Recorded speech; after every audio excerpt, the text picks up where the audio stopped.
I live opposite the James Joyce Centre. The guys in the James Joyce Centre have seen me coming in and out over the years, and the story goes that somebody suggested, he looks a bit like James Joyce, right? And one day, it was for the launch of One City, One Book, which was Dubliners. I was in the shop here, and the manager, Mark Traynor, came in and said, I have an unusual request. And I said, well, I do make unusual hats. And I didn't know what was coming up next. And he said, did anybody ever tell you you look a bit like James Joyce? I said, yes, that has been said quite often.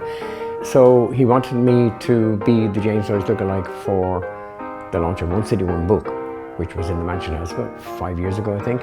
6 years. So I've been doing this maybe 6 years. The very first time I was asked to do this, I kind of thought to myself, I'm not going to walk across town looking like this. And I thought to myself, no, I'm going to get a taxi and call one. And then I just changed my mind and said, no, I've got to get into this role. So I walked from North Great Georgia Street right across town, ignoring everybody, but I could see out of the corner of my eyes, hey, look at him. And then some people would say, hi, James.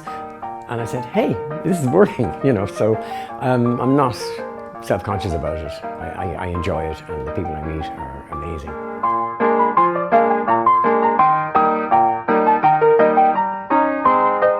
Well, there aren't many hat makers in Ireland, and not many people who do what I do, the kind of hats that I do. My late father started a small hat factory in 1960 in Malahide, County Dublin.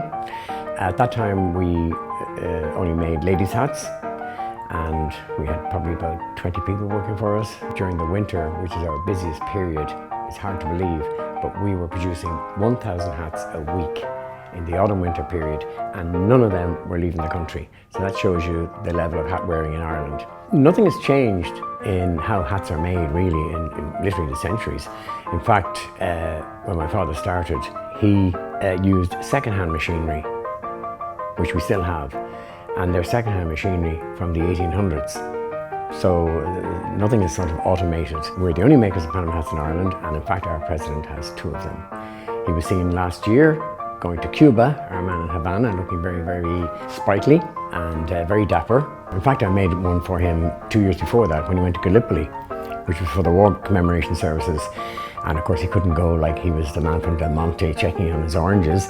So I suggested a black Panama hat for a somber occasion. He said, can you make a black Panama hat, John? I said, yes, I can, Mr. President.